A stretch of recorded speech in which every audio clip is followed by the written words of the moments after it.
Hello everyone, welcome to Cavaliers India Academy. My name is Neeraj Kendre and आज की video में हम बात करेंगे अबाउट SPI.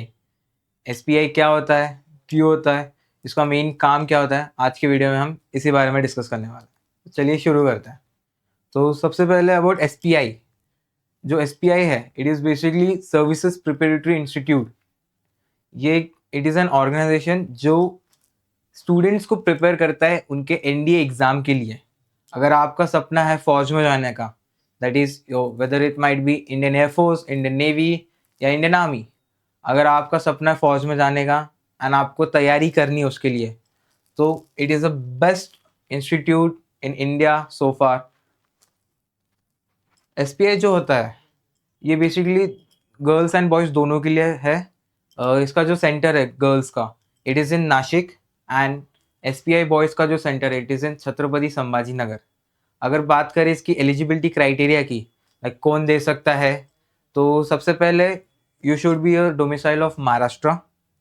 उसके बाद आप एक स्टूडेंट होने चाहिए 10th स्टैंडर्ड के, चाहे आप स्टेट बोर्ड के हो चाहे आप CBSE बोर्ड के हो.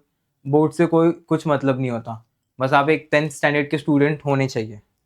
अगर आप 10th स्टैंडर्ड में हैं या आप 10th स्टैंडर्ड पास आउट हो चुके हैं तो भी आप एग्ज़ाम दे सकते हैं. एंड अगर हम इसकी बात करें इसके एग्ज़ाम के बारे में, तो जैसे NDA का एग्ज़ाम जो होता है, मैथ्स एंड गैट 2 पेपर्स होते हैं, वैसे इसके भी 2 पेपर्स होते हैं, that is your maths and GAT. तो अगर हम बात करें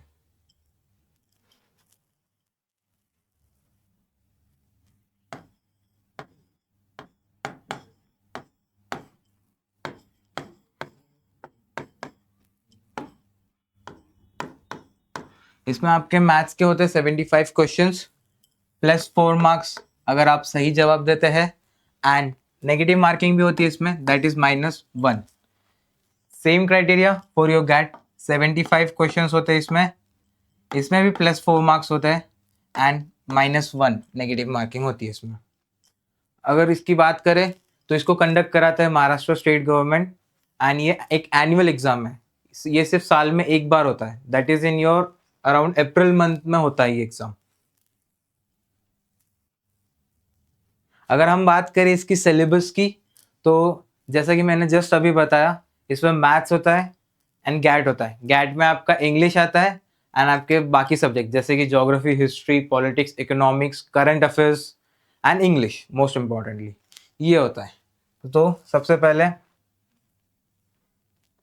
रही बात इंग्लिश की, तो आप यहाँ पे स्क्रीन पे देख सकते हैं इंग्लिश का जो सिलेबस है, that is your spotting errors, vocabulary, antonyms, synonyms, sentence improvement, comprehension, word building, idioms and phrases. ये सब आपका यानी आपका बेसिक ग्रामर जो आपको क्लास 8 से क्लास 10th के बीच में सिखाया जाता है, सिर्फ उसी में से आपके सवाल आने वाले हैं. That is your vocab and grammar English में बात की जाए तो ये. उसके बाद अगर हम बात करें मैथ्स की, तो सबसे पहले आपका आता है अलजेब्रा, अर्थमेटिक एंड ज्योमेट्री. ये तीनों चीज़ें आती है मैथ्स में.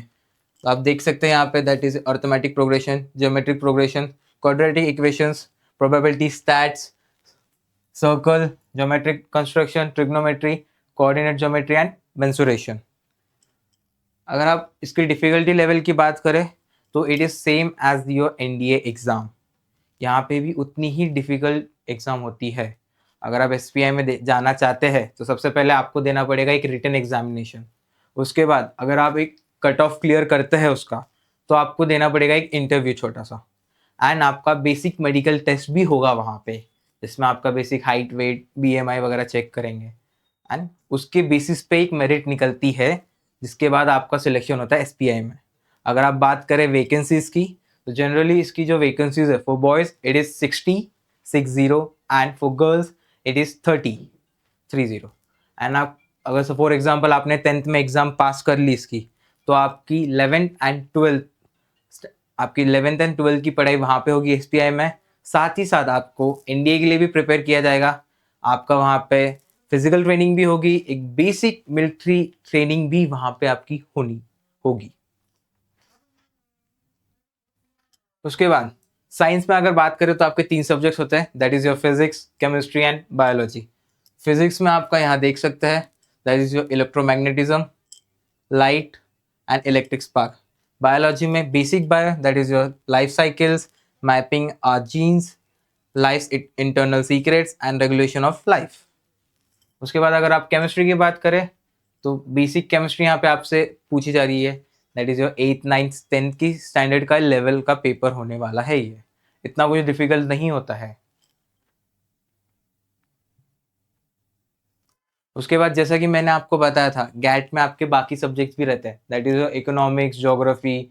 इकोनॉमिक्स में आपका बेसिक्स ऑफ इकोनॉमिक्स, उसके बाद history, the most important thing, that is your British power in India, social resonance, rise of mass and movements, independence, local governments, ये सब आपका पूछा जाता है वहाँ पे। ज्योग्राफी की बात करें तो that is your world geography as well as physical geography, दोनों पूछी जाती है। इंडियन ज्योग्राफी भी पूछी जाती है इसमें। एंड अगर आप general knowledge and current affairs की बात करें तो आपको बेसिक आइडिया होना चाहिए कि international current affairs as well as national current affairs, देश में एंड देश के बाहर क्या चल रहा है इंपॉर्टेंस आपको पता होना चाहिए अगर आप एक डिफेंस एस्पिरेंट है तो। उसके बाद आपका बेसिक ऐसे राइटिंग भी होता है जिसमें आपको एक टॉपिक दिया जाता है, उसके ऊपर आपको एक 10 up to 10 12 सेंटेंसेस लिखने होते हैं उस टॉपिक के ऊपर, जो हम बचपन में करते थे ऐसे राइटिंग, सेम वही चीज़ है यहाँ पे भी। फिर आपका एक बेसिक सा इंटेलिजेंस टेस्ट होता है जिसका सिलेबस यहाँ पे स्क्रीन पे दिख रहा होगा आपको, that is your series completion, number series, alphabet series, letter series, blood relation, relation puzzles and ये सब। जनरली ये आपका तब होता है जब आप रिटन क्वालिफाई कर चुके होते हैं, ये उसके बाद ही होता है। एंड अगर आप बात करें पर्सनल इंटरव्यू की, इंटरव्यू में क्या पूछा जाता है? बेसिक है, आपके बारे में पूछा जाता है इंटरव्यू में, आप कहाँ से बिलोंग करते हैं, आप क्या करते हैं, आपकी अचीवमेंट्स, आपका पास्ट, सब कुछ पूछा जाता है इसमें।